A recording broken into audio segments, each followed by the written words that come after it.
Is breaking news చూస్తున్నాం. ఉస్మానియా ఆసుపత్రి నూతన భవనం నిర్మాణానికి నేడు సీఎం రేవంత్ రెడ్డి శంకుస్థాపన చేయనున్నారు. సీఎం రేవంత్ వెంట వైద్యారోగ్య శాఖ మంత్రి దామోదర రాజనరసింహ హాజరు కానున్నారు. గోషామహల్ పోలీస్ గ్రౌండ్ లో నిర్మాణం చేపట్టనున్నారు అధికారులు. 26.30 ఎకరాల్లో ఆసుపత్రి భవన నిర్మాణం ఉండనుంది. రేవంత్ సర్కార్ ఈ నిర్మాణాన్ని ప్రతిష్టాత్మకంగా తీసుకుంది. అత్యాధునిక హంగులతో ఆసుపత్రి భవనాన్ని నిర్మించనున్నారు. వైద్యులకు, రోగులకు ఎలాంటి ఇబ్బందులు లేకుండా నిర్మాణం ఉండాలని సీఎం రేవంత్ అధికారులకు సూచించారు.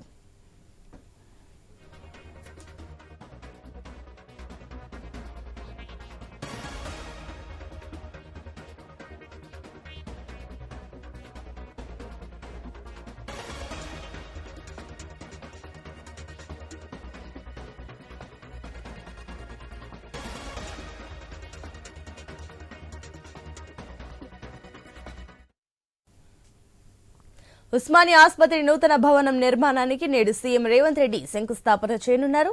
సీఎం వెంట వైద్య ఆరోగ్య శాఖ మంత్రి దామోదర రాజనరసింహ హాజరు కానున్నారు. గోషామహల్ పోలీస్ గ్రౌండ్ లో నిర్మాణం చేపట్టనున్నారు అధికారులు. 26.30 ఎకరాల్లో ఆసుపత్రి భవన నిర్మాణం ఉండనుంది. రేవంత్ సర్కార్ ఈ నిర్మాణాన్ని ప్రతిష్టాత్మకంగా తీసుకుంది. అత్యాధునిక హంగులతో ఆసుపత్రి భవనాన్ని నిర్మించనున్నారు. వైద్యులకు, రోగులకు ఎలాంటి ఇబ్బందులు లేకుండా నిర్మాణం ఉండాలని సీఎం రేవంత్ అధికారులకు సూచించారు. రైట్, ఇదే అంశానికి సంబంధించి మరిన్ని డీటెయిల్స్ మా స్పెషల్ కరెస్పాండెంట్ సునీల్ అందిస్తారు. సునీల్, చాలా కాలంగా ఉస్మానియా హాస్పిటల్ కొత్త నిర్మాణానికి సంబంధించి చర్చ జరుగుతా ఉంది. దానికి చెక్ పెట్టే విధంగా ప్రభుత్వం నిర్ణయం తీసుకుంది. గోషామహల్ పోలీస్ స్టేడియంలో కొత్త హాస్పిటల్ నిర్మాణానికి ప్రభుత్వం నిర్ణయించింది. ఆ మేరకు ఈ రోజు సీఎం చేతుల మీదుగా భూమి పూజ చేయబోతున్నారు. ఇక ఈ కార్యక్రమంలో డిప్యూటీ సీఎం తో పాటు మంత్రి దామోదర రాజనరసింహ మరికొంతమంది మంత్రులు కూడా హాజరు కాబోతున్నారు. దాదాపుగా 26 ఎకరాల విస్తీర్ణంలో 2000 పడకల సామర్థ్యం కలిగినటువంటి హాస్పిటల్ ను నిర్మించాలని ప్రభుత్వం కల్పించింది. దాదాపుగా 30 డిపార్ట్మెంట్లకు సంబంధించి ఇక్కడ వైద్య సేవలు అందబోతున్నాయి.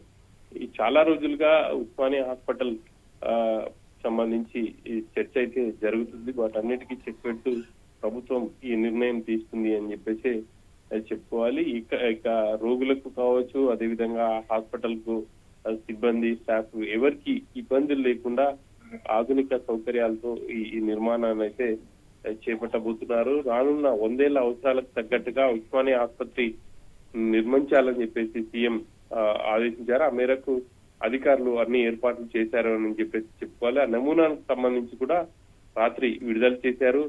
ఆ నమూనాలో సంబంధించి అధికారులకు సూచించినటువంటి నమూనాకు సీఎం కొన్ని మార్పులు చేర్పులు కూడా చేర్చారు.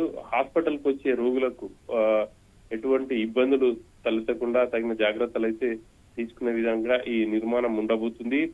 ఇక దాదాపు ప్రతి ఫ్లోర్ కు సంబంధించి డయాగ్నోస్టిక్ సేవలు, అదేవిధంగా ఇటు కిడ్నీ మార్పిడి కావచ్చు, ఇంకా ప్రతి జబ్బుకు సంబంధించి ట్రీట్మెంట్ ఇచ్చే విధంగా ఇక్కడ సౌకర్యాలు ఉండబోతున్నాయని చెప్పేసి చెప్పుకోవచ్చు. అయితే గోషామహల్ స్టేడియంలో హాస్పిటల్ నిర్మాణంపై స్థానిక ఎమ్మెల్యే రాజా సింగ్ తీవ్ర అభ్యంతరం వ్యక్తం చేస్తున్నారు. గత కొంత రోజులుగా బీజేపీ శ్రేణులు కూడా ఆందోళన చేస్తున్నాయి. ఈ రోజు బీజేపీ శ్రేణుల ఆందోళన నేపథ్యంలో ఇక శంకుస్థాపన కార్యక్రమానికి పోలీసులు పటిష్టమైనటువంటి బందోబస్తు కూడా ఏర్పాటు చేశారు. ఇక శంకుస్థాపనకు అన్ని ఏర్పాట్లు కూడా పూర్తయ్యాయని చెప్పుకోవచ్చు. Right Sunil, thank you for the update.